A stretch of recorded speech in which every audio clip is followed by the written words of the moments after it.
حق کے شہیدوں، اے راہ حق کے شہیدوں، وفا کی تصویروں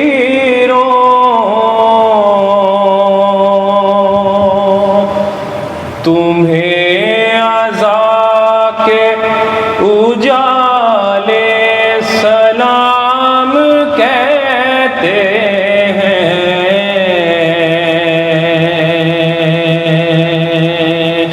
اے راہ حق کے شہیدوں، وفا کی تصویروں تمہیں عزا کے اجالے سلام کہتے ہیں، اے راہ حق کے شہیدوں، تمہارا خون کبھی رائے گا نہیں ہوگا، تمہاری موت ہے معراج زندگی کے لیے، تمہارے جذبہ ایثار نے یہ بتلایا، شعور چاہیے شبیر دوستی کے لیے، تمہیں حبیب کے جذبے سلام کہتے ہیں، اے راہ حق کے شہیدوں، پسر شہید کسی کا ہو غم یہ کم تو نہیں، غم حسین سے لیکن فزوں نہیں بخدا، وہ مائے لائق صد آفری ہے دنیا میں، جنہوں نے کر دیے بیٹے حسینیت پہ فدا، انہیں بطول کے نوحے سلام کہتے ہیں، اے راہ حق کے شہیدوں، عزائے شاہ شہیداں میں ہو گئے جو شہید، قسم خدا کی جہاں سے وہ کامیاب گئے، سجا کے تاج شہادت کا اپنے ماتھے پر، بڑے ہی فخر سے پیش ابو تراب گئے، انہیں تو آسماں کے اجالے سلام کہتے ہیں، اے راہ حق کے شہیدوں،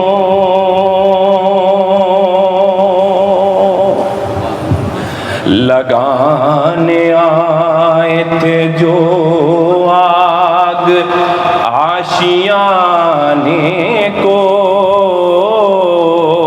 وہ شعلے اپنے لہو سے بجھا دیے تم نے، یتیمی سے کتنے پھولوں کو سہاگ کتنی بہاروں کے رکھ لیے تم نے تمہیں چمن کی فضائیں سلام کہتی ہیں اے راہ حق کے شہیدوں چلے جو ہوگے شہادت کا جام پی کر تم رسول پاک نے باہوں میں لے لیا ہوگا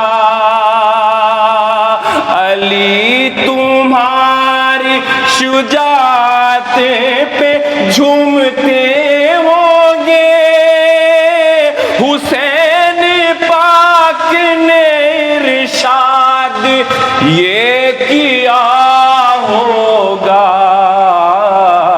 تمہیں خدا کی رضائیں سلام کہتی ہیں سلام کہتی ہیں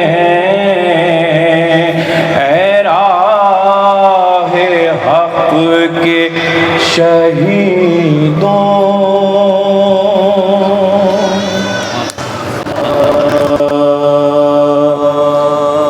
بلا کے بن میں جو زہرا کا گھر تباہ بلا کے بن میں جو زہرا کا گھر تباہ تمام خلق میں شور و بکا ہو گہن میں آ گیا سورج جہاں سیاہ اور حسین تشنہ دہن فدیائے الہ حسین تشنہ دہن فدیائے الہ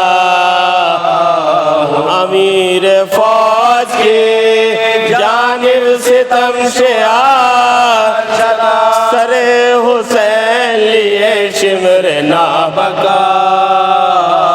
چلا سر حسین لیے شمر نابکار خدا کی شان بنی فاطمہ حقیر ردائیں چھن گئی گھر جل گیا اسیر امیر کون مکہ کے حرم فقیر نئے ستم پہ مویا جوانوں پیر نئے ستم پہ مویا جوانوں پیر شہر سے باغ محمد کے سب شجر کاٹے قریب شام شہیدوں کے تن سے سر کاٹے قریب شام شہیدوں کے تن سے سر امیر فوج نے خولی کو تب یہ ہو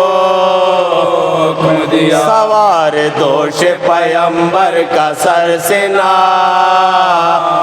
وہ نابکار یہ سنتے ہی نیزہ لے قریب فرق جو آیا تو دل ڈرا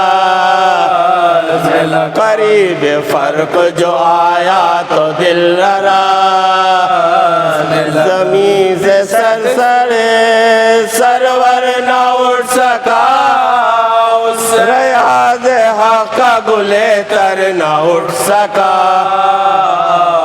ریاض حق گلے تر نہ اٹھ سکا یتیم شاہ کو ناری جو کھینچتے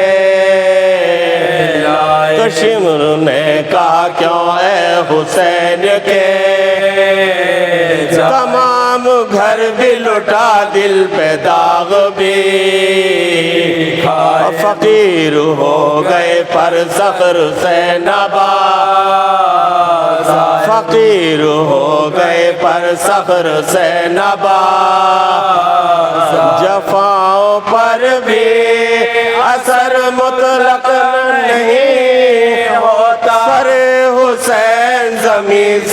جدا نہیں، سر حسین زمین سے جدا نہیں، یہ گفتگو یہ عذاب اور یہ جفا، امام کا یہ ادب شان کبریا، وہ تازیانہ بیداد آ گیا، ذرا مریض مصیبت کی یہ دوا، ذرا مریض مصیبت کی یہ دوا، یہ خوف ہے کہ نبض میں عزا تڑپنے لگے، بس اتنا کہتا ہوں زین العباد تڑپنے لگے، بس اتنا کہتا ہوں زین العباد تڑپنے لگے، پکارتے تھے کہ اکبر میری مدد، تو علی کا واسطہ بیمار کربلا، سکینہ بھائی پہ اپنے تمہیں کرام، اور قریب نہر کے ہوں گے چچاؤنی، قریب نہر کے ہوں گے چچاؤنی، یہ ناتوان ہے ضرب درشت تو ذرا حسین کے وارث کی پشت تو، ذرا حسین کے وارث کی پشت تو، اور کبھی پکار کے عیب توڑ کے، مریض بھوک میں کب تک یہ نعمتیں، ندائے آئے قربا میرے دے دو، نہیں سے کہہ دو سر اٹھ جائے گا نگاہ، نہیں سے کہہ دو سر اٹھ جائے گا نگاہ، خود اپنے لال سے بنت رسول لیتے، ابھی حسین کے سر سے بطول لے، ابھی حسین کے سر سے بطول لے، بلا کے بن میں جو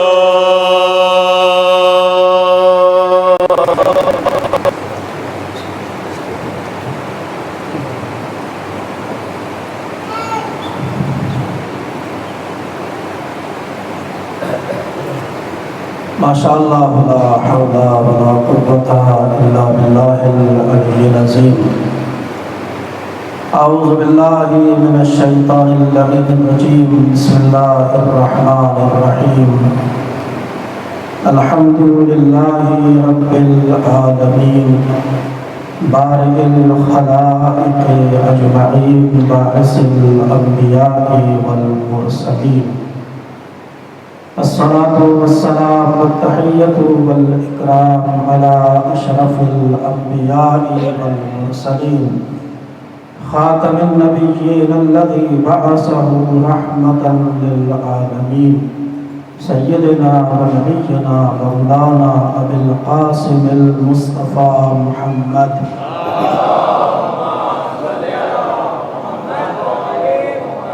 ثم الصلاة والسلام والتحية والإكرام على آله الأطيبين الأطهرين الأكرمين المعصومين المظلومين، الذين أذهب الله عنهم الرجس وطهرهم تطهيرا،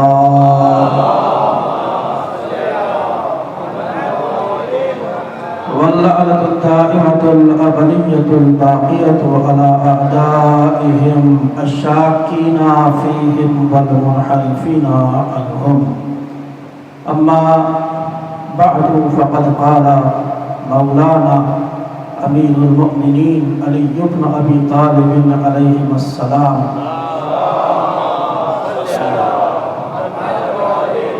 بسم الله الرحمن الرحيم، خالق الناس مخالطة إن منتم معها بقوا عليكم وإن عشتم حنوا إليكم، صلوات پڑھیے۔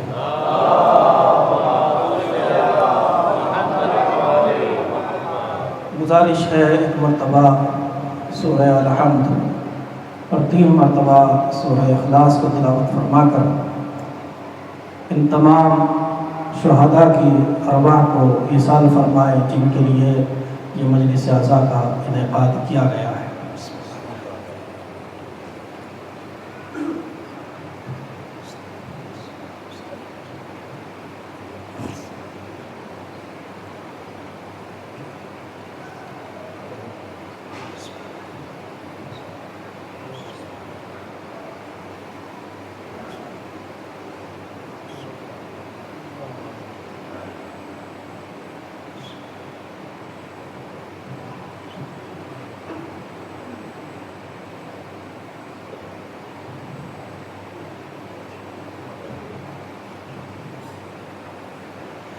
دوسری گزارش صلوات پڑھتے ہوئے تھوڑا سا نزدیک آ جائیں تاکہ بات کو پہنچانے میں آسانی ہو سکے۔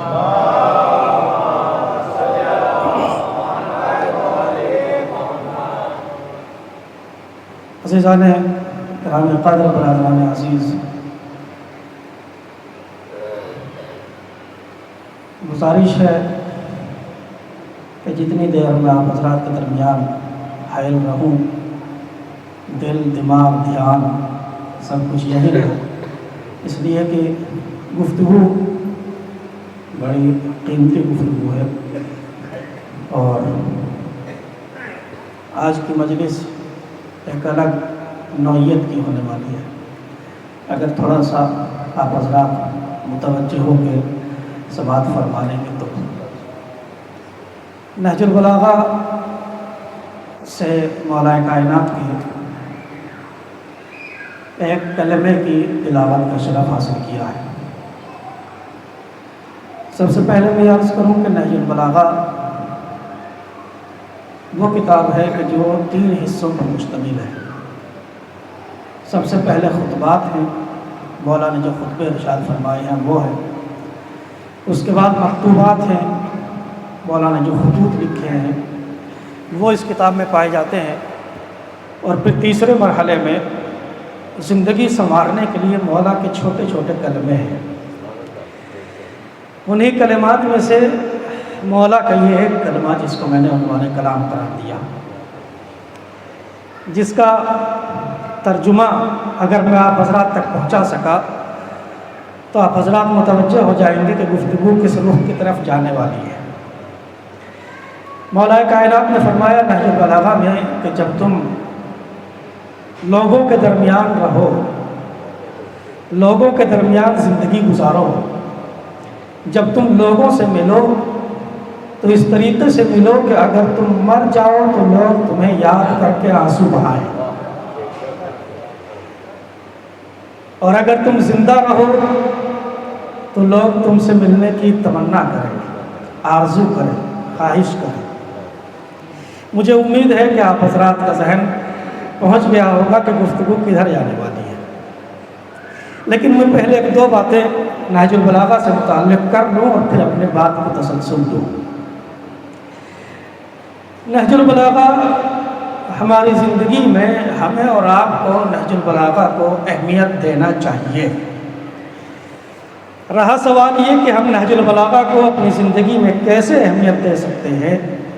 میرے جوان بھائی، جوان دوست اس بات کو بہتر سمجھیں گے کہ آج سوشل میڈیا کا زمانہ ہے، جہاں ہم صبح اٹھ کر اپنے دوستوں کو کچھ نہ کچھ بھیجتے ہیں، سینڈ کرتے ہیں، وہیں پر اگر ہم ایک کلمہ مولا کائنات کا نہج البلاغہ سے دوستوں کو بھیجیں تو امید یہ ہے کہ بھیجنے والے کی زندگی بھی بدل جائے گی، جس کو بھیجا جا رہا ہے اس کی زندگی بھی بدل سکتی ہے۔ دوسری چیز، ہمارا اور آپ کا دعویٰ یہ ہے کہ نہج البلاغہ ہماری کتاب ہے۔ کس کی کتاب ہے؟ ہماری ہے، اور اس میں کوئی شک نہیں ہے، کوئی تردید نہیں ہے کہ نہج البلاغہ آپ کی کتاب ہے، یقیناً آپ کی ہے۔ لیکن جو جملہ میں کہنا جا رہا ہوں اس کو توجہ فرمائیے گا، یقیناً نہج البلاغہ آپ کی کتاب ہے اور آپ ہی کی ہے، آپ ہی کی ہے۔ لیکن یاد رکھیے، کوئی بھی میراث ہو، کوئی بھی اثاثہ ہو، اسی وقت تک باقی رہتا ہے جب تک اس کا وارث اسے استعمال کرتا ہے۔ نہیں بات سب تک نہیں پہنچی ہے، میں مثال کے ذریعے بات کو واضح کروں گا۔ کوئی بھی میراث ہو، کوئی بھی اثاثہ ہو، کوئی بھی مال ہو، اسی وقت تک وہ باقی رہتا ہے جب تک اس کا وارث اسے صحیح استعمال کرتا ہے۔ اگر استعمال کرنا چھوڑ دے، وہاں جا کے وارث دیکھے بھی نہیں، تو وہ اثاثہ، وہ میراث برباد ہو جائے گی، تباہ ہو جائے گی، ختم ہو جائے گی۔ ہمارے یہاں مجلسوں میں ان ممبروں سے خطبہ، ذاکرین، علماء پڑھتے ہیں کہ ایک انگریز نے کبھی کسی زمانے میں نہج البلاغہ کا مطالعہ کیا ہے۔ توجہ، نہج البلاغہ کا کسی نے مطالعہ کیا، اور مطالعہ کرنے کے بعد اور اس کتاب کو پڑھنے کے بعد اس نے ایک جملہ کہا۔ کیا تھا وہ؟ کہ جس نے یہ کتاب لکھی ہے، یا تو اسی لکھنے والے نے اس دنیا کو بنایا، یا جب یہ دنیا بن رہی تھی یہ دیکھ رہا تھا۔ توجہ ہے آپ حضرات کہ میں تھوڑا سا ذہنوں کو ہموار کر رہا ہوں تاکہ میں اپنی بات پہنچا سکوں۔ کیا کہا؟ کہ جس نے یہ کتاب لکھی، یا تو اسی نے دنیا کو بنایا، یا جب یہ دنیا بن رہی تھی یہ دیکھ رہا تھا۔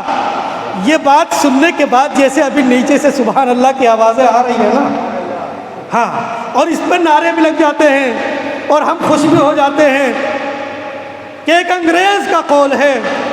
عزیزوں، سوچنے کا مقام یہ ہے، پہلی بات تو یہ ہے کہ ہم علی کی فضیلت کے باب میں کسی انگریز کے محتاج نہیں ہیں۔ توجہ فرما رہے ہیں آپ حضرات، ہم علی کے فضائل کے باب میں کسی انگریز کے محتاج نہیں ہیں کہ وہ اگر فضیلت بیان کرے تو فضیلت ہے۔ ارے وہ کیا فضیلت بیان کریں گے جس کے فضائل خدا اور اس کا رسول پڑھتا ہو؟ کسی انگریز کے محتاج نہیں ہے، لیکن پھر بھی اس نے پڑھا کیوں؟ تاکہ ہمارے اور آپ کے ذہنوں کو جھنجھوڑ سکے اور ہمیں درس دے سکے اور ہمیں میسج دے سکے۔ کیا؟ کہ ایک انسان جو علی کو قائد نہیں مانتا، جو علی کو رہبر نہیں مانتا، جو علی کو امام نہیں مانتا، یہودی ہونے کے باوجود اس نے نہج البلاغہ کو پڑھا، اس نے نہج البلاغہ کو پڑھا، مگر علی کا ماننے والا شیعہ، علی کو امام ماننے والا، علی کو قائد ماننے والا، علی کو اپنا رہبر ماننے والا کیوں نہج البلاغہ سے اتنا دور ہے؟ اور پھر پڑھا اس نے اس لیے، یاد رکھیے، پڑھا اس نے اس لیے تھا تاکہ دنیا کو معلوم ہو جائے کہ دنیا کا ہر قائد جب بھی بولتا ہے اپنی قوم کے مفاد میں بولتا ہے، مگر علی جب بھی بولتے ہیں انسانیت کے مفاد میں بولتے ہیں۔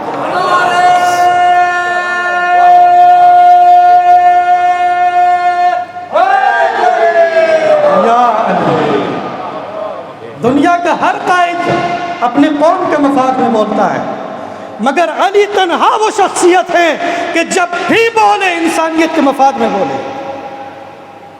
عزیزوں، اسی نہج البلاغہ میں مولا نے فرمایا زندگی جینا ہے تو کیسے جینا ہے، مرنا ہے تو کیسے مرنا ہے۔ ان سے ہمارا کوئی تعلق نہیں ہے، کسی کی کوئی رشتہ داری نہیں ہے، مگر مولا کا فرمان ہے نا، مرو تو ایسے مرو کہ دنیا تم پر یاد کر کے آنسو بہائے، مرو تو ایسے مرو کہ لوگ تم پر آنسو بہائیں، اور جیو تو ایسے جیو کہ لوگ تم سے ملنے کی تمنا کریں۔ حدیث کے الفاظ پر میرے مزاج سے آپ حضرات واقف ہیں، جب تک میں تھوڑا سا تجزیہ نہیں کر لیتا ہوں کسی بھی حدیث کا اور آیت کا، میں آگے نہیں بڑھتا ہوں اس وقت تک۔ پڑھیے حدیث، خالط الناس مخالطتاً ان متم معہا بکوا علیکم، اگر مر جاؤ تو لوگ تم پر آنسو بہائیں، وَإِنْ عِشْتُمْ حَنُّوا إِلَيْكُمْ، اور اگر زندہ رہو تو لوگ تم سے ملنے کی تمنا کریں۔ اگر اس کو آسان زبان میں کہا جائے تو اس طریقے سے کہا جا سکتا ہے کہ مولا نے اس حدیث میں موت کا تذکرہ پہلے کیا، زندگی کا ذکر بعد میں کیا۔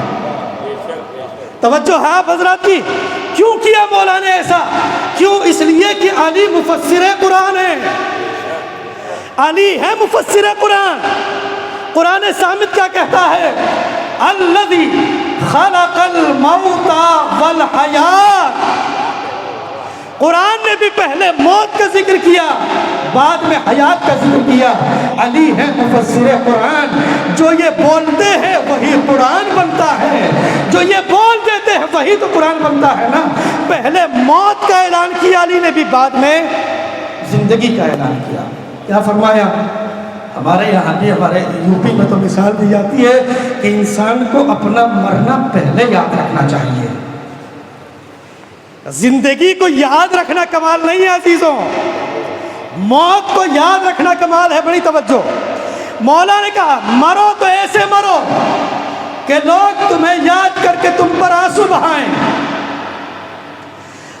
توجہ، بڑی توجہ، ہر لفظ پر توجہ، ہر جملے پر توجہ۔ ایسے مرو کہ لوگ تم پر یاد کر کے آنسو بہائیں۔ اگر لوگ تمہاری موت کو یاد کر کے رو رہے ہیں تو یہ تمہاری کامیاب موت ہے، تو یہ تمہاری کامیاب موت ہے۔ اگر مرنے کے بعد لوگ آنسو بہا رہے ہیں تو سمجھ لینا کہ تم کامیاب دنیا سے جا رہے ہو۔ لیکن اگر تمہارے جانے کے بعد لوگ تم کو گالیاں دیں،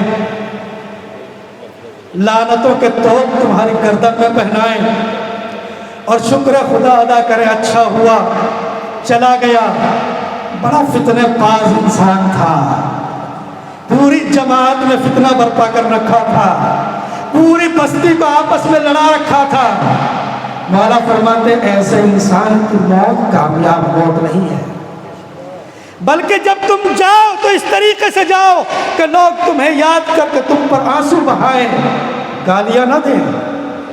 اور یاد رکھیے، جب بات آنسو بہانے کی ہوتی ہے، پھر جملہ سن لیجئے، بڑا قیمتی جملہ، جب بات آنسو بہانے کی ہوتی ہے اور رونے کی ہوتی ہے تو اس بات کو یاد رکھیے گا، کوئی بھی انسان جب کسی پر روتا ہے تو وہ شخص کو یاد کر کے نہیں روتا ہے، اس کے احسان کو یاد کر کے روتا ہے۔ شخص کو یاد کر کے نہیں روتا ہے، کوئی بھی انسان پر نہیں روتا ہے، بلکہ احسان کو یاد کر کے روتا ہے۔ مثال دے دوں، آپ کو تاریخ میں مل جائے گا اور کسی بھی سماج و معاشرے میں مل جائے گا، فلاں صاحب کا جنازہ بڑے دھوم دھام سے اٹھا، بہت بلند بلند رونے کی آوازیں تھیں، مگر شخص کو نہیں رویا جاتا ہے، احسان کو رویا جاتا ہے۔ کوئی شخص دنیا سے چلا گیا، بھائی رو رہا ہے، بھائی جان بڑے اچھے انسان تھے، باپ کی میراث میں سے اپنا کچھ بھی نہیں لیا، سب کچھ مجھے دے دیا، میری ہر ڈیمانڈ پوری کی۔ انصاف سے بتائیے، بھائی کو رو رہا ہے کہ احسان کو رو رہا ہے؟ احسان کو رو رہا ہے نا، بھائی کو نہیں۔ اچھے تھے، بہت اچھے تھے، ماں باپ رو رہے ہیں، بڑا لائق بیٹا تھا، بڑا نیک بیٹا تھا، والدین کی ہر ضرورت کا خیال رکھتا تھا، ہر ضرورت کو مانگنے سے پہلے دے دیا کرتا تھا۔ بتائیے، احسان کو رو رہے ہیں کہ اپنی اولاد کو رو رہے ہیں؟ احسان کو رو رہے ہیں۔ اب مولا کا وہ جملہ یاد کرو عزیزوں، مولا نے اسی لیے فرمایا جب تم دنیا سے جاؤ تو لوگوں پہ احسان کر کے مرو، جب تم مرو تو لوگوں پر احسان کر کے مرو، ظلم کر کے نہ مرو۔ صلوات پڑھیے محمد علیہ وسلم۔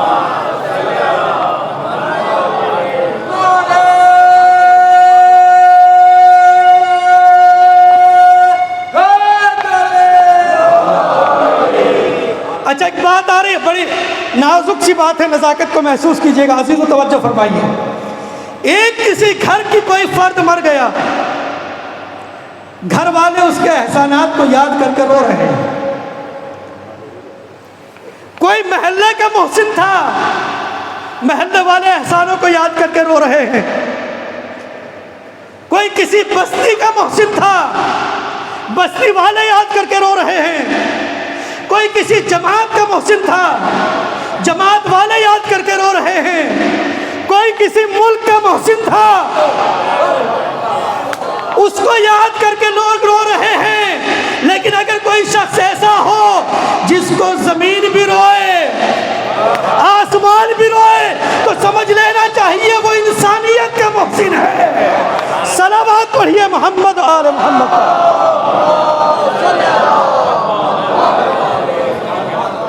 اہل سنت کی ریڑھ کی ہڈی اہل سنت کی جلال الدین سیوطی، وہ کہتے ہیں کائنات میں بس دو ہی نام ایسے ہیں کہ جن پر زمین و آسمان دونوں روئے ہیں، یا علی ہے یا علی کا لال حسین. صلوات پڑھیے محمد.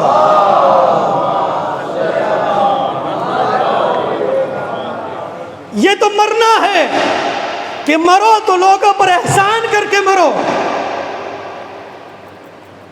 ظلم کر کے نہیں، احسان کر کے مرو تاکہ لوگ تمہیں یاد کر کے آنسو بہائیں.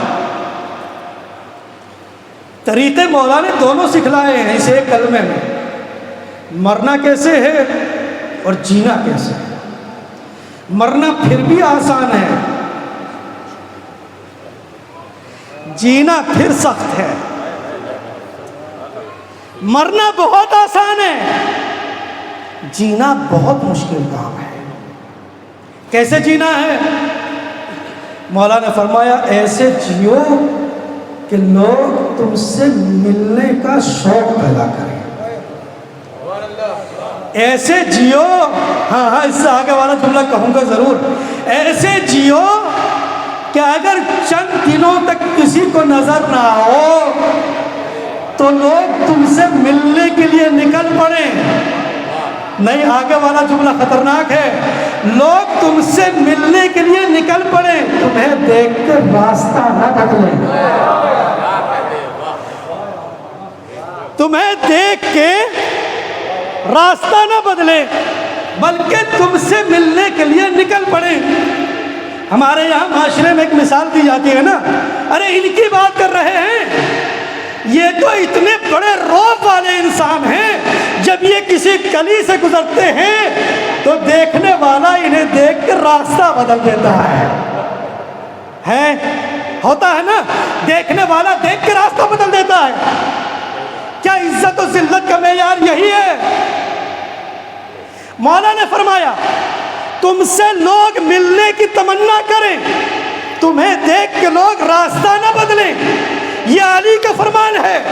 نبی سے پوچھو یا رسول اللہ، جس کو دیکھ کے کوئی شریف انسان راستہ بدل دے وہ کیسا انسان ہے؟ نبی نے فرمایا معاشرے کا سب سے ذلیل ترین انسان وہ ہے جسے دیکھ کے کوئی شریف اپنا راستہ بدل دے. صلوات پڑھیے محمد و آل محمد.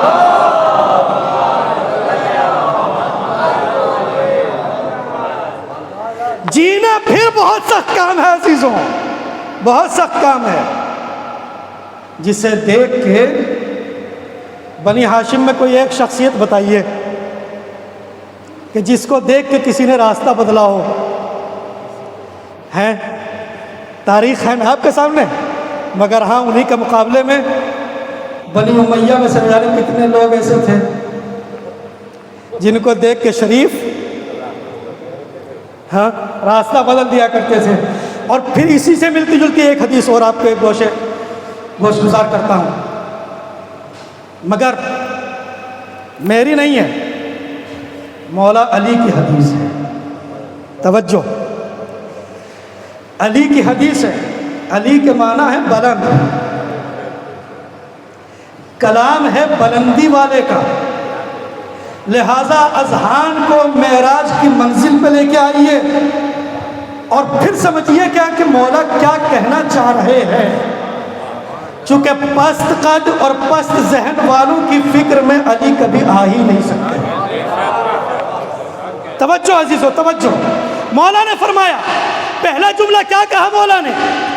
جب تم جیو تو ایسے جیو کہ لوگ تم سے ملنے کی تمنا کریں، تمہیں دیکھ کے راستہ نہ بدلے. دوسری حدیث، یاد رکھو لوگوں سے اپنی زبان سے نہ کہو کہ ہمیں دعاؤں میں یاد رکھنا. ہاں میں نے اسی لیے کہا تھا کہ یہ علی کا کلام ہے، لہذا چھوٹی فکر سمجھ نہیں سکتی ہے. فکروں کو بلند کرے تب جا کے سمجھ آئے گا. کیا کہا مولا نے؟ زبان سے نہ کہو کہ ہمیں دعاؤں میں یاد رکھنا. انسان جا رہا ہے زیارات پہ، کہتے ہیں نا بھائی ہمیں بھی اپنی دعاؤں میں یاد رکھنا. یہاں تو خیر ماحول نہیں ہے. ادھر امام نے سلام تمام کیا نماز میں، اور پیچھے سے سب کی ایک ساتھ آواز آتی ہے التماس دعا. ہیں کیا شریعت میں التماس دعا کہنا جائز نہیں ہے؟ نہیں، شریعت تو کہتی ہے کہ دعا کرو بھی دعا کراؤ بھی. دو راستے ہو گئے نا. علی نے کہا زبان سے نہ کہو، شریعت کہتی ہے دعا کے لیے کہو. مولا کس کی مانے؟ آپ کی مانے کہ شریعت کی؟ مولا نے کہا نہیں، تمہاری سمجھ کا پھیر ہے. جو ہم کہتے ہیں وہی تو اہل اسلام ہے. جو ہم کہہ دیتے ہیں وہی تو اہل شریعت ہے، وہی تو اہل اسلام ہے. اور یہاں سے میں ایک لفظ بڑھاتا ہوں اور پھر آپ سمجھ جائیں گے کہ مولا کا مقصد کیا ہے کہنے کا. مولا نے فرمایا زبان سے نہ کہو کہ ہمیں دعاؤں میں یاد رکھنا. لفظ سنیے، مولا فرماتے ہیں صرف اور صرف زبان سے نہ کہو کہ ہمیں اپنی دعاؤں میں یاد رکھنا، بلکہ اپنا کردار ایسا بنا لو کہ زبان سے کہنے کی نوبت نہ آئے. صلوات پڑھیے محمد و آل محمد پر.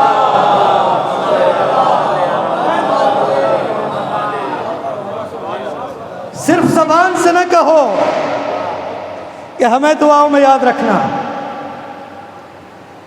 عزیزوں، اور انسان دعاؤں میں تبھی کسی کو یاد رکھتا ہے جب اس کی زندگی میں احسان ہی احسان ہو. احسان بھائی، جب احسان ہی احسان ہو اس کی زندگی میں تبھی کوئی کسی کو دعاؤں میں یاد رکھتا ہے. ظلم نہ ہو. مولا کائنات کا آخر وقت ہے، بستر پر ہے. اچھا آخر وقت میں کتنا ہی جھوٹا انسان ہو وہ بھی سچ بولنے لگتا ہے. لیکن یہ تو صدیق اکبر ہے. مولا کائنات نے اپنے دونوں فرزندوں کو بلایا اور بلانے کے بعد بٹھانے کے بعد کہا میرے بچوں، فرزندوں، میری وصیت یہ ہے کونا للظالم خصما وللمظلوم عونا. ہمیشہ اپنی زندگی میں مظلوموں کے حامی بن کے رہنا اور ظالموں کے دشمن بن کے رہنا. اچھا قبلہ، جب یہ قول پڑھا مولا کا تو میں سمجھا کہ شاید مولا نے کوئی نہج البلاغہ میں قید لگائی ہوگی. پہنچ گیا نا ترجمہ آپ تک؟ کس کی وصیت ہے؟ مولا کائنات. وصیت کیا ہے؟ ہمیشہ مظلوموں کے حامی بن کے رہو اور ظالموں کے دشمن بن کے رہو. میں سمجھا کہ مولا نے نہج البلاغہ میں کوئی قید لگائی ہوگی کہ نہیں، ظالم اگر اپنا بھائی ہے تو اس کو چھوڑ دینا، ظالم اگر مولوی ہے تو اس کو کچھ مت کہنا، ظالم اگر شاعر ہو تو کوئی توجہ نہ دینا، ظالم اگر تمہارا باپ ہو تو اس کو چھوڑ دینا. لیکن مظلوم اگر کوئی ہو تو اس کو ظالم ثابت کرنے کے لیے ہم جھوٹی گواہی تک دینے کے لیے جائیں گے. اگر کوئی اور دوسرا فرد ہے خاندان کا، جھوٹی گواہی دینے کے لیے اور اس کو ظالم ثابت کرنے کے لیے ہم جائیں گے. عزیزوں یاد رکھیے، مولا کی یہ حدیث واقعاً سنہرے الفاظ میں لکھنے کے قابل ہے. ہمیشہ اپنی زندگی میں ظالم کے دشمن بن کے رہو اور مظلوم کے طرفدار بن کے رہو. کوئی قید نہیں ہے. اگر تمہارے گھر میں تمہارا باپ بھی ظالم ہے تو اس کے خلاف آواز بلند کرو، اگر تمہارے گھر میں تمہارا بھائی بھی ظالم ہے تو آواز اٹھاؤ۔ لیکن نہیں، معاشرے میں نہ جانے کتنے ایسے مسائل ہوتے ہیں کہ جہاں ہم کمزور کو اور زیادہ دبانے کی کوشش کرتے ہیں، اور جو مظلوم ہوتا ہے ہم اسی کو ظالم ثابت کرنے کے لیے ہر طریقے کے ہتھ کنڈے اپناتے ہیں، جھوٹی گواہی تک دینے چلے جاتے ہیں۔ کیا دے دے گا؟ جس کے لیے گواہی دینے کے لیے جا رہے ہو کیا دے دے گا یہ آپ کو؟ جا رہے ہو تو راستے میں احمد آباد جاتے ہوئے ایک وقت کا کھانا کھلا دے گا، اور زیادہ ہی کوئی نرم دل انسان ہوا ایک وقت سے آگے بڑھے گا 2-4 وقت کا کھانا کھلا دے گا، اس سے زیادہ تو کچھ نہیں دے سکتا ہے نا۔ اسی لیے اللہ کے یہاں اللہ نے پہلے ہی انتظام کیا۔ اللہ جانتا تھا مسلمان پیٹ کی خاطر اپنا عقیدہ بیچ دے گا، اللہ جانتا تھا کہ مسلمان پیٹ کی خاطر عقیدہ بیچے گا، لہٰذا اللہ انسان کو دنیا میں بعد میں بھیجتا ہے، پیٹ بھرنے کا انتظام پہلے کرتا ہے۔ ایمانداری سے بتائیے، بچہ پہلے دنیا میں آتا ہے یا ماں کے سینے سے دودھ کی نہر پہلے جاری ہوتی ہے؟ اللہ نے یہ انتظام اسی لیے کیا تاکہ پیٹ کے چکر میں آ کے اپنا عقیدہ نہ بیچ سکو۔ اچھا پھر عزیزو یاد رکھیے، بات آئی ہے تو عرض کرتا چلوں، یاد رکھیے عزیزو، کبھی کبھی ایسا ہوتا ہے کہ اچھی بات ہمیں کافر کی زندگی میں بھی مل سکتی ہے۔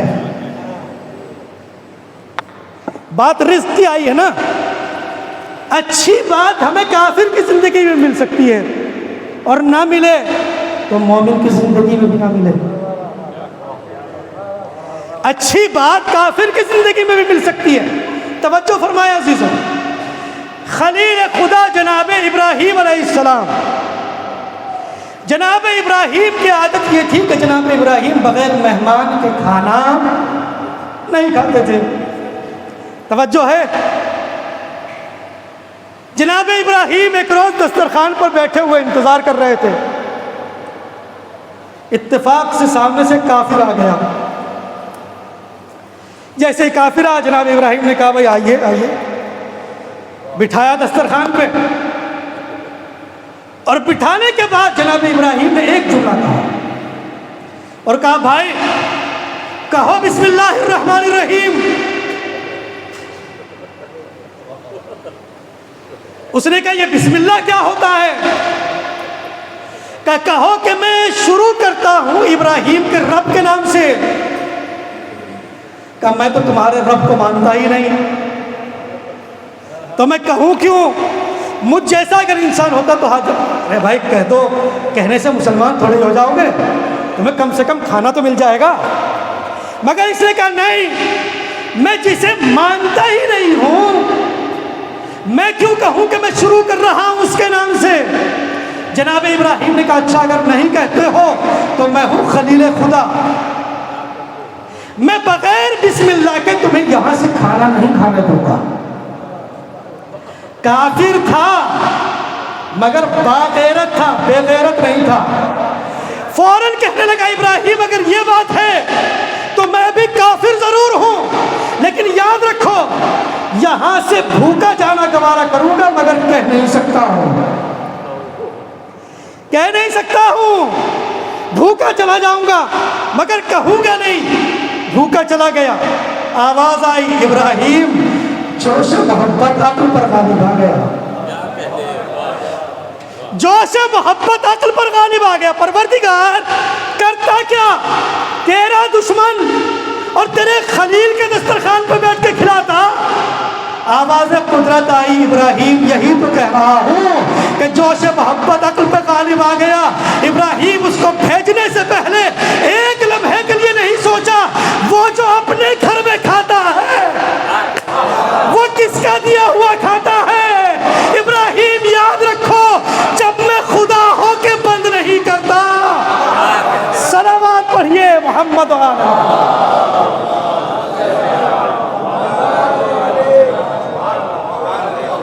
جب میں خدا ہو کے بند نہیں کرتا، دو ہی دروازے ایسے ہیں اور دو ہی گھر ایسے ہیں کائنات میں کہ وہاں دینے کے لیے نہ مذہب دیکھا جاتا ہے نہ مسلک دیکھا جاتا ہے، ایک اللہ کا در ہے، ایک علی کا در ہے۔ جہاں جو آیا لے گیا، یہودی آیا وہ لے گیا، عیسائی آیا وہ لے گیا، مومن آیا وہ لے، جو بھی آیا، مگر کبھی کسی کی مدد کرتے ہوئے۔ بات کہاں تھی عزیزوں؟ ہماری ساری کوشش یہ ہوتی ہے کہ ہم مظلوم کو کسی طریقے سے ظالم ثابت کر دیں، اور ہم اگر کورٹ تک جانا پڑے تو ہم جھوٹی گواہی تک کے لیے پہنچ جاتے ہیں۔ فرض کیجئے یہاں سے کوئی پہنچ گیا احمد آباد، کہاں یہاں کا کورٹ کہاں ہے مجھے نہیں معلوم ہے کہاں مثلا، لیکن سوال یہ ہے کہ یہ جو وہاں پہنچا ہے جھوٹی گواہی دینے کے لیے، شرعی مسئلہ آ رہا ہے، اتفاق یہ ہوا کہ راستے میں ہو گیا نماز ظہر کا وقت، اب یہ نماز پوری پڑھے گا یا قصر پڑھے گا؟ ہاں یہی تو بات ہے نا، پوری پڑھے گا یا قصر پڑھے گا؟ جی بولیے بھائی، قصر پڑھے گا نا۔ کیوں پڑھے گا؟ اس لیے کہ سفر میں ہے، لیکن ہم نے یہ تو دیکھا ہی نہیں کہ سفر ہے کس کام کے لیے، ہم صرف سفر کو دیکھ رہے ہیں نا۔ جہاں قصر کے شرائط بیان کیے جاتے ہیں ان تمام شرطوں میں سے ایک شرط یہ ہے کہ سفر کسی حرام کام کے لیے نہ ہو۔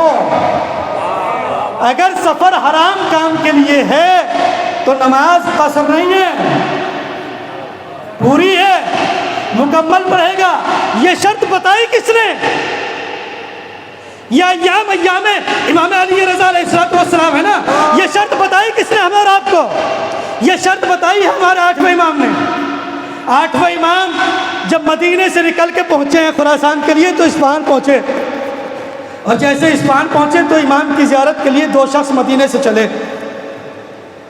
توجہ ہے، مدینے سے چلے 2 شخص امام کی زیارت کے لیے، امام کی خدمت میں پہنچے، سلام کیا۔ ان میں سے ایک نے سوال کیا، مولا میں اپنی نماز مکمل پڑھوں یا قصر پڑھوں؟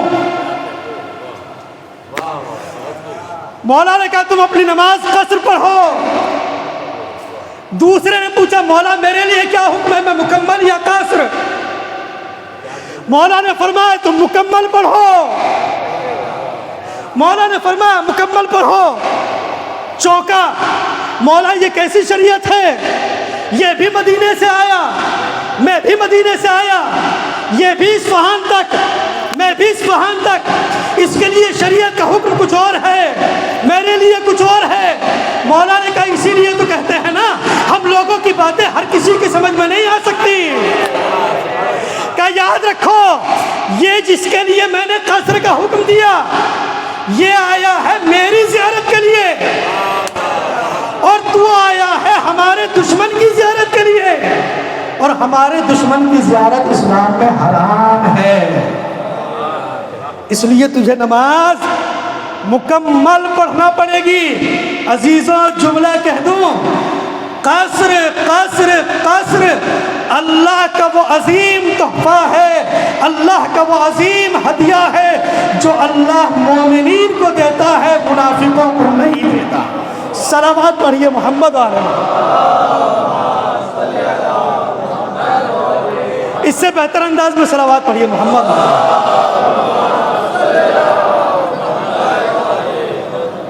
کتنی دیر ہو گئی بھائی مجھے پڑھتے ہوئے؟ آج میں نے گھڑی نہیں دیکھی تھی، پڑھوں ابھی اور کہ نہیں؟ صلوات پڑھیے۔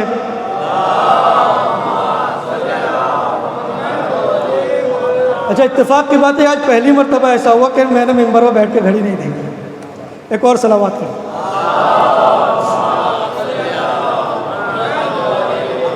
توجہ ہے عزیزوں، قصر اللہ کا وہ تحفہ ہے کہ جو اللہ صرف مومنین کو دیتا ہے۔ کیا حدیث ہے مولا کی؟ ظالم کے دشمن بنو، مظلوم کے حامی و مددگار بنو۔ لیکن ہمارے یہاں سماج میں جب بھی کوئی ایسا معاملہ آ جاتا ہے تو فوراً زبان پر، مثلا ابھی فلسطین کا معاملہ چل رہا ہے، مولانا ہمارے یہاں آواز اٹھانے سے کیا ہوگا، اور ہم کیوں بولیں اور ہم کیوں آواز اٹھائیں؟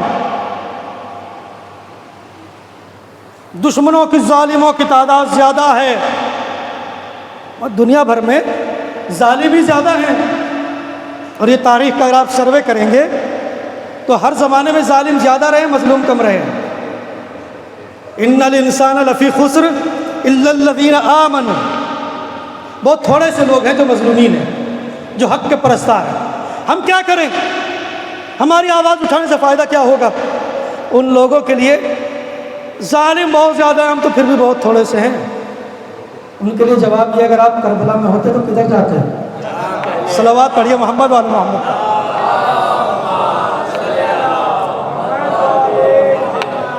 ایک مقتل میں یہاں پہ آپ کو سناتا ہوں، روک کے 1 منٹ کے لیے بس۔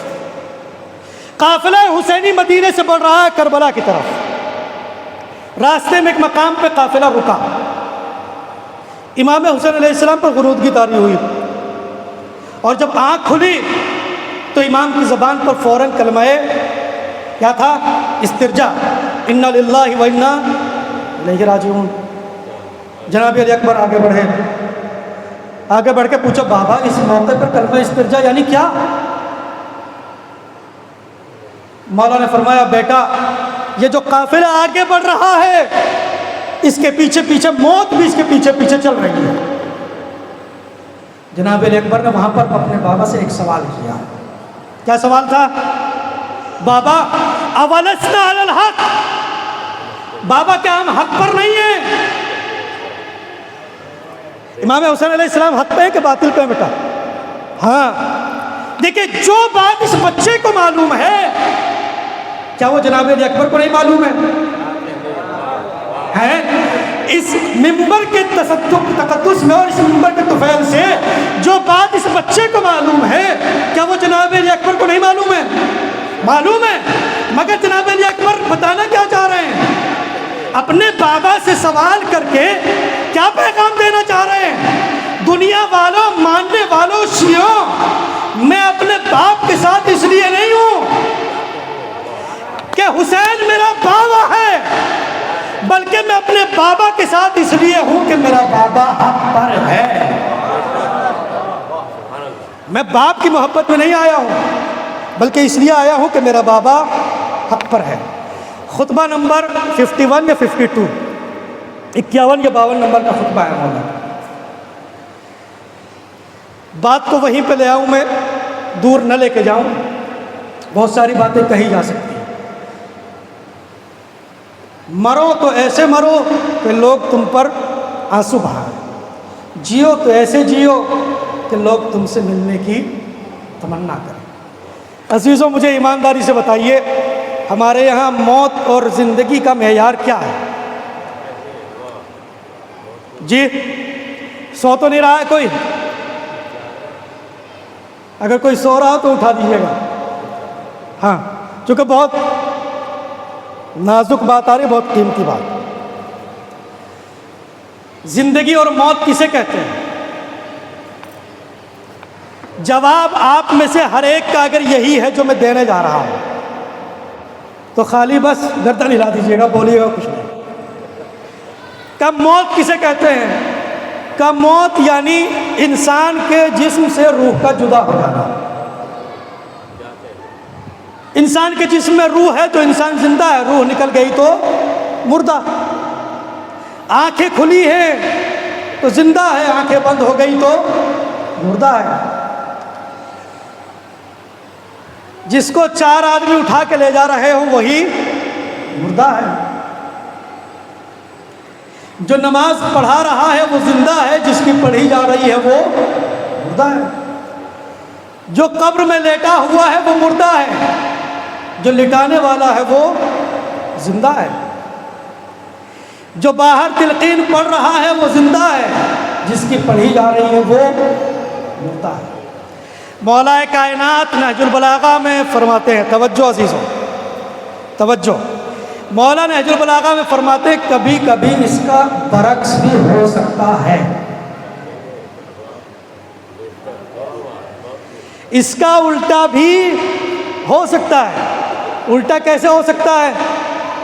جس کو 4 لوگ اٹھا کے لے جا رہے ہیں ہو سکتا ہے وہ زندہ ہو،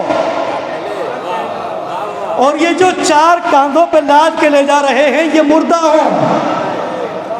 جو باہر بیٹھ کے قبر کے تلقین پڑھ رہا ہے ہو سکتا ہے وہ مردہ ہو۔ حقیقت میں قبر میں لیٹنے والا زندہ، آپ کے مطلب کی بات کہہ دوں، ہو سکتا ہے جس کی بریانی کھائی جا رہی ہے وہ زندہ ہو، اور جو کھا رہے ہیں وہ مردہ ہو۔ کیسے؟ جنگ صفین ہو رہی ہے، مولا کائنات کے لشکر کے لیے معاویہ کے لشکر نے پانی پر قبضہ کر دیا اور پانی بند کر دیا۔ پہچانے کربلا میں پانی بند کرنے والوں کے شجرے کہاں کہاں سے ملتے ہیں۔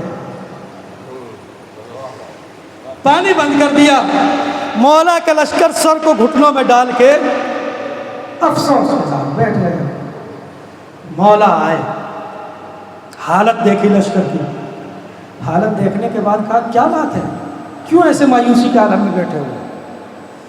لشکر نے ایک زبان ہو کے کہا مولا کریں تو کیا کریں؟ معاویہ کے لشکر نے پانی پر قبضہ کر لیا ہے۔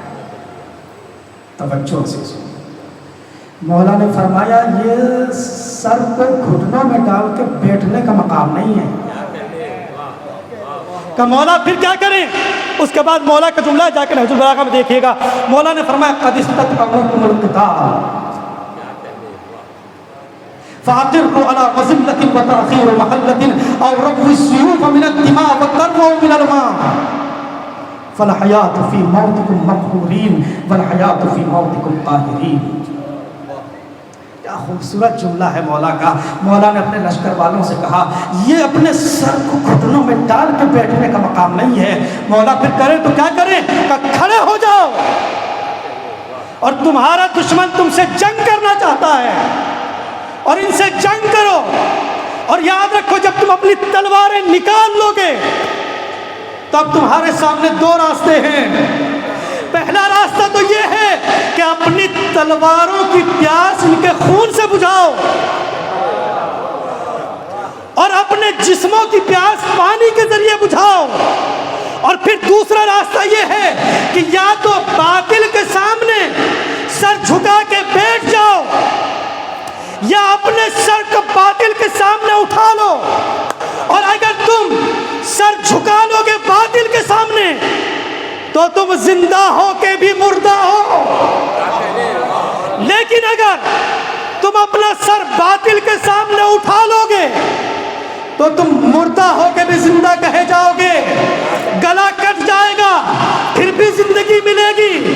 یہی وجہ ہے نا کوفے کے بازار میں حسین ابن علی نے نوک نیزہ سے تلاوت قرآن کیا اور آواز دیا بابا صفین کے میدان میں دعویٰ آپ نے کیا تھا، دلیل حسین دے رہا ہے۔ صلوات پڑھیے محمد و آل محمد۔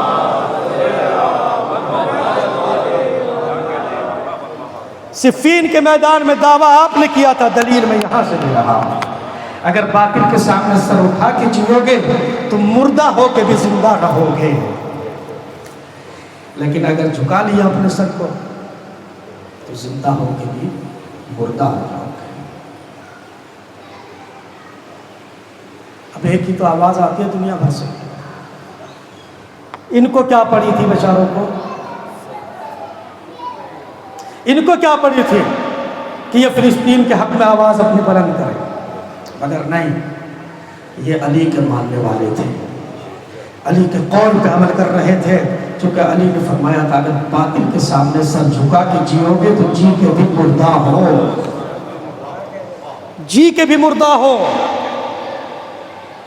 ایران کو کیا پڑی ہے کہ وہ فلسطین کے حق میں آواز بلند کرے، جبکہ وہاں تو کوئی شیعہ ہی نہیں ہے؟ یہ آواز اس لیے بلند کرتے ہیں چونکہ یہ 3 وقت اذان میں اشہد ان امیر المؤمنین و امام المتقین، یہ اس لیے کہتے ہیں چونکہ ان کا مولا پہلے ہی کہہ کے جا چکا ہے اگر باطل کے سامنے تمہارا سر جھک گیا تو تم دیکھنے کو زندہ رہو گے لیکن حقیقت میں مردہ ہو. اور یہ ایران دشمنی میرے عزیزوں آج کی نہیں ہے. ایران دشمنی لوگوں کے دلوں میں آج کی نہیں ہے، برسوں پرانی ہے. چند برس پہلے بھی ایک آواز اٹھی تھی سعودی سے، ایک مفتی نے اعلان کیا تھا کہ ہم ایران کو جا کے حملہ کریں گے. کیوں کرو گے بھائی، کیا بگاڑا ہے تمہارا؟ کہ یہ امام زمانہ کی حمایت کے لیے اپنا لشکر تیار کر رہا ہے، ہم اس پہ جا کے حملہ کریں گے، لشکر تیار نہیں ہونے دیں گے اور حکومت مہدی قائم نہیں ہونے دیں گے. علی کا ایک بیٹا ٹی وی پر آیا تھا اور آنے کے بعد اس نے کہا تھا کہ تمہیں ایران جانے کی ضرورت نہیں ہے، تمہیں ایران جانے کی ضرورت نہیں ہے. تم کیا کہتے ہو، حکومت نہیں قائم ہونے دیں گے؟ تم کیا کہتے ہو، ہم وہاں جا کے حملہ کریں گے؟ یاد رکھو، وہ جو آئے گا وہ آنے والا کرار کی اولاد ہے، فرار کی اولاد نہیں ہے. اور یاد رکھو جملہ سنیے، یاد رکھو وہ جو آنے والا ہے نا وہ ایران میں نہیں آئے گا، وہ ایران میں نہیں آئے گا. اب اس کے لیے نہ تمہیں ایران جانے کی ضرورت ہے، نہ لبنان جانے کی ضرورت ہے، نہ سیریا جانے کی ضرورت ہے. وہ آئے گا بھی تمہارے ہی یہاں، وہ آئے گا بھی تمہارے ہی یہاں. اور یاد رکھو کہاں آئے گا؟ کعبے میں آئے گا. کعبے کی پشت ہو، کعبے کی طرف پشت ہوگی، ٹیک لگا کے کھڑا ہوگا، جو کرنا ہوگا وہی دیکھ لینا. یہاں تک تو ان کا بیان ہے، لیکن اس سے آگے میں ایک جملہ اور اضافہ کرتا ہوں. انہوں نے کیا کہا؟ آنے والا جب آئے گا وہ کہیں اور نہیں آئے گا، تمہارے یہاں آئے گا، کعبے پہ آئے گا، کعبے سے آئے گا. مذہب شیعت کی اس سے بڑی حقانیت کی دلیل اور کیا ہوگی؟ شیعوں کے حق پر ہونے کی اس سے بڑی دلیل اور کیا ہوگی کہ ان کا پہلا بھی کعبے سے آیا، آخری بھی کعبے سے. صلوات بر محمد.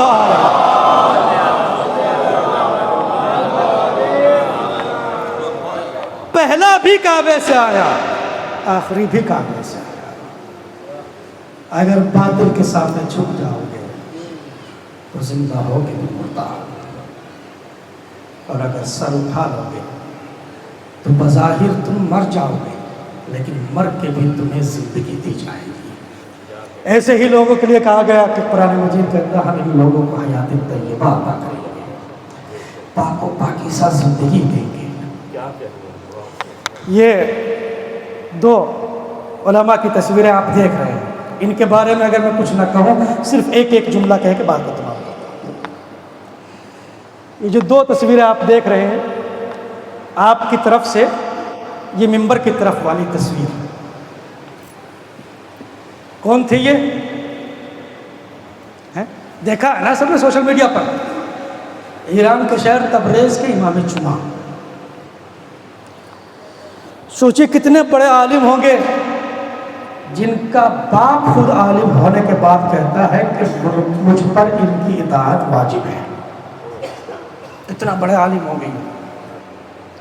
دوسری بات، وہ کلپ مجھے نہیں معلوم کہ آپ میں سے کتنے لوگوں نے دیکھی ہے. یہ ماننے والے اس مذہب کے ہیں کہ اس قوم کو، یعنی ایرانی قوم کو یہ فکر ہی نہیں ہے کہ موت ہمیں کب آنا ہے، کہاں آنا ہے، کیسے آنا ہے. ایسی زندہ دل قوم ہے یہ کہ موت سے جو بالکل نہیں گھبراتی.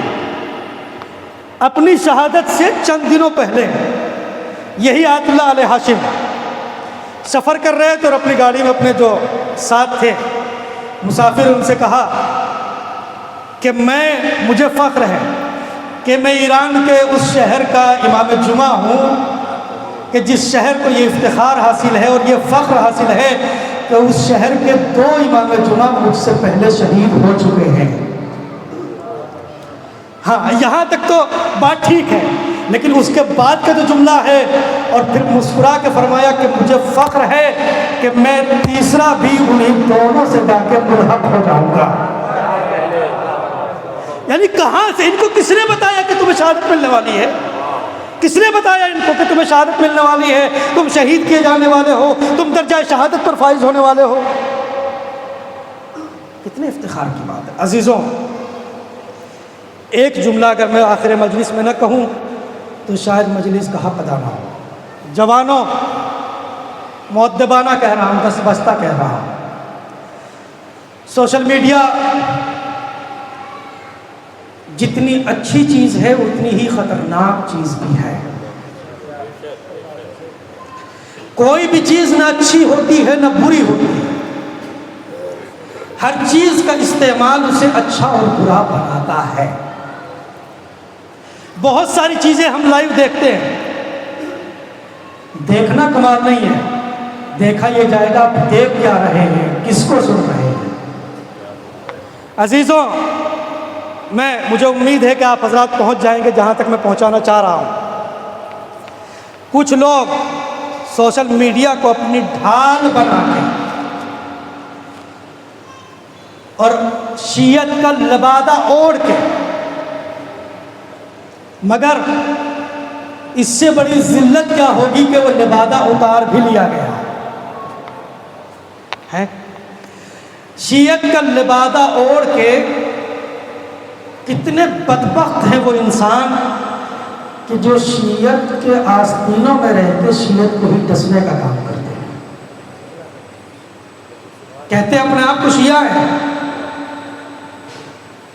کہتے اپنے آپ کو شیعہ ہیں کہ ہم شیعہ ہیں، اور مناظرے بھی بڑے بڑے کرتے ہیں۔ کیسا شیعہ ہے؟ انسانیت کا تقاضا یہ ہے، انسانیت انسانیت انسانیت۔ مذہب کی بات نہیں کر رہا ہوں، انسانیت کی بات کر رہا ہوں۔ انسانیت کا تقاضا یہ ہے کہ اگر کوئی ہمارا غیر مذہب والا بھی مر جاتا ہے تو ہم اس کے مرنے پر خوشی کا اظہار نہیں کرتے ہیں۔ پہنچ رہے ہیں نا جہاں تک میں پہنچانا چاہ رہا ہوں؟ کتنا بدبخت ہے وہ انسان کہ جو ایسے حادثے پر خوشی کا اظہار کرے اور جشن منائے۔ ایسے انسان کا نہ شیعت سے کوئی تعلق ہو سکتا ہے نہ اسلام سے کوئی تعلق ہو سکتا ہے۔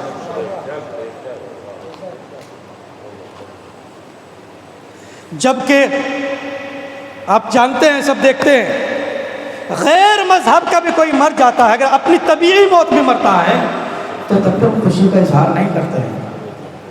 اس کہے جاتے ہیں تعزیت کے لیے، انسانیت کی خاطر، لیکن یہ حادثے کی موت اور پھر اس پر خوشی کا اظہار کرنا اور جشن منانا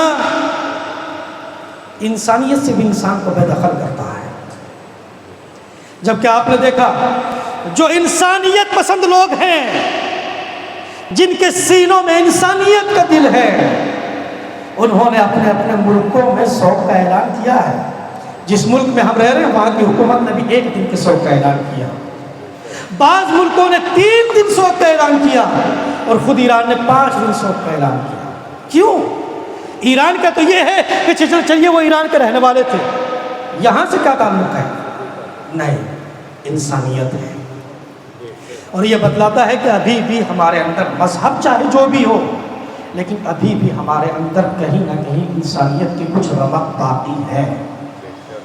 لہٰذا دور رہے ایسے افراد سے کہ جو جوانوں کو ورغلانے کا کام کر رہا ہے۔ میں پھر کہہ رہا ہوں، ایسے انسان کا نہ شیعت سے کوئی تعلق ہے اور نہ ہی اسلام سے کوئی تعلق ہے، اس لیے کہ شیعت کی روح اور شیعت کی جان تو یہ لوگ ہیں۔ دنیا میں اگر شیعت پہچانی جا رہی ہے تو انہی کی وجہ سے پہچانی جا رہی ہے، ورنہ اسلام کا چہرہ تو اتنا مسخ کر دیا گیا ہے کہ مسلمان کا نام آتے ہی لوگ گالیاں دینے کو تیار ہیں۔ لیکن پھر بھی الحمدللہ ہمارے لیے افتخار کی بات ہے کہ ہم مسلمان ہونے کے ساتھ ساتھ شیعہ بھی ہیں، اور شیعت کا چہرہ کر بھی سربلند تھا، آج بھی سربلند ہے، اور تا قیام قیامت انشاءاللہ سربلند و سرفراز رہے گا۔ السلام علیکم۔ بس عزیزوں وقت میں نے کافی لیا، آپ کا معاف فرمائیں گے انشاءاللہ۔ یہ شخصیات واقع ایک ایسی شخصیات کہ جن کے لیے پوری مجلس پڑھی جا سکتی ہے اور کہا جا سکتا ہے۔ اس ذات کے لیے جو صدر تھے ایران کے، اس ذات کے لیے اس سے بڑی فخر کی بات کیا ہوگی کہ یہ 8ویں امام کے حرم کے خادم بھی تھے، 8ویں امام کے حرم کے متولی بھی رہ چکے تھے۔ جب خادم تو میری بھی ملاقات ان سے ایک دفعہ ہوئی تھی، خادم بھی تھے، 8ویں امام کے حرم کے متولی بھی رہ چکے ہیں۔ مگر فخر کی بات ہے کہ جس دن ایران کے صدر بنائے گئے وہ بھی 8ویں امام کی ولادت کا دن تھا، اور جس دن دنیا سے گئے ہیں وہ بھی 8ویں امام کی ولادت کا دن ہے۔ اس سے بڑی اور کیا فخر کی بات ہو سکتی ہے؟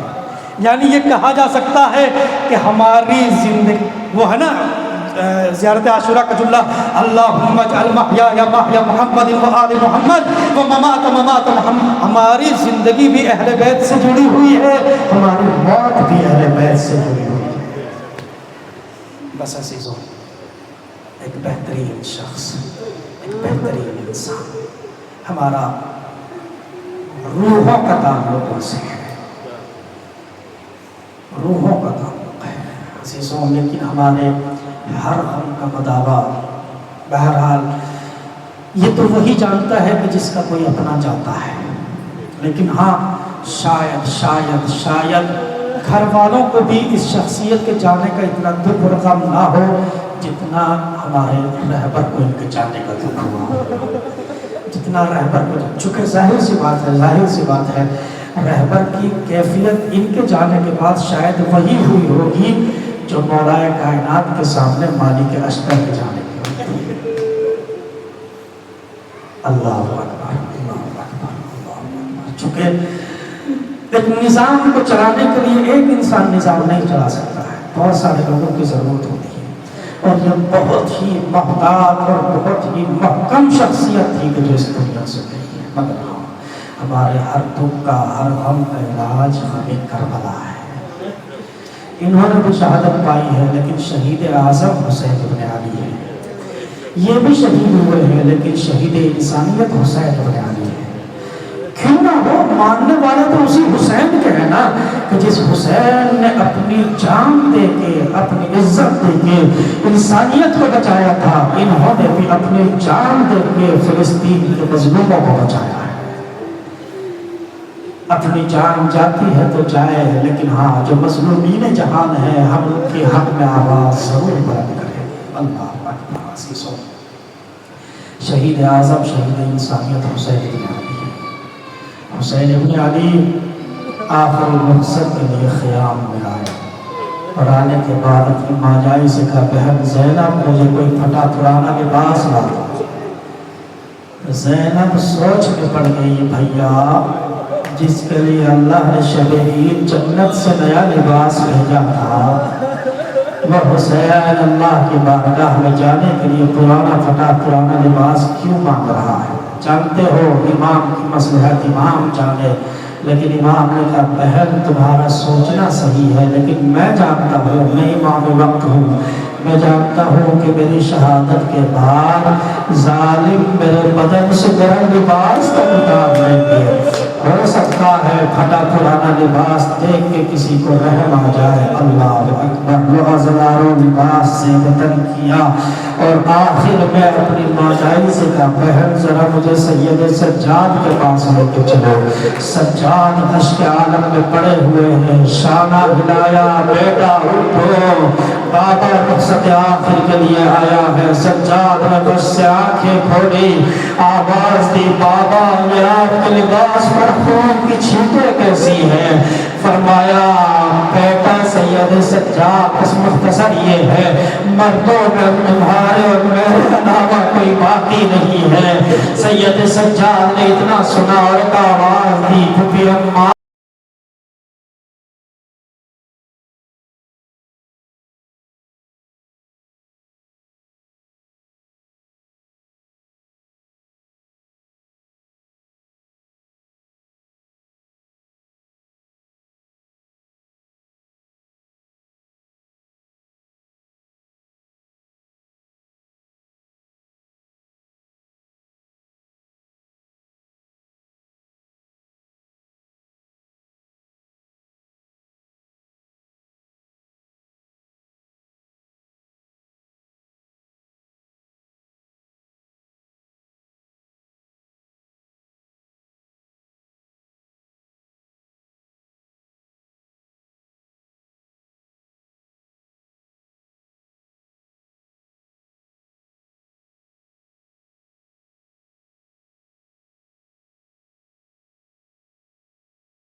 ألا لعنة الله على القوم الظالمين وسيعلم الذين ظلموا أي منقلب ينقلبون الہی بحق زہرا وأبیہا وبعلہا وبنیہا وسر المستودع فیہا پروردگار اس ذکر کو اپنی بارگاہ میں شرف قبولیت عنایت فرما پروردگار جو مؤمنین و مومنات پریشان حالت کی پریشانیوں کو دور فرما جو بیمار کو شفاء کاملہ و عاجلہ عنایت فرما جو بے روزگار ان کو روزگار عنایت فرما جو برسل روزگار ان کو روزگار میں خیر و برکت و ترقی عنایت فرما پروردگار جو بے اولاد اولاد صالح عنایت فرما جو با اولاد ان کے اولاد کو نیک اعمال انجام دینے کی توفیق عطا فرما پروردگار ان شہداء کی ارواح کے درجات یقیناً بلند ہیں پروردگار درجات میں اضافہ فرما پروردگار جوار معصومین علیہ السلام میں جگہ مرحمت فرما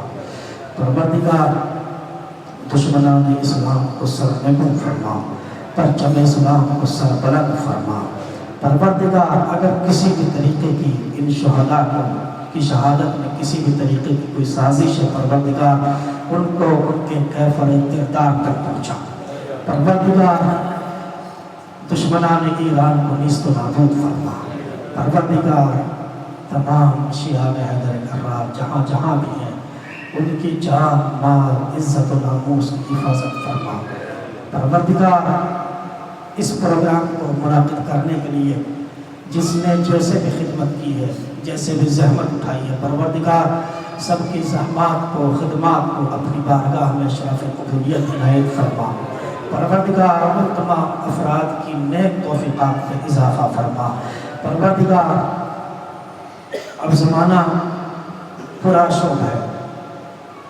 اب زیادہ امتحان نہ لے پروردگار اپنے آخری حجت کے ظہور میں تعجیل فرما ہم سب کو اس لائق بنا کہ ہمارا شمار امام کے سچے اور واقعی انصار میں ہو سکے ربنا تقبل منا انك انت السمیع العلیم ایک مرتبہ سورہ الحمد اور 3 مرتبہ سورہ اخلاص کی تلاوت فرما کر ان شہداء کی ارواح کو حساب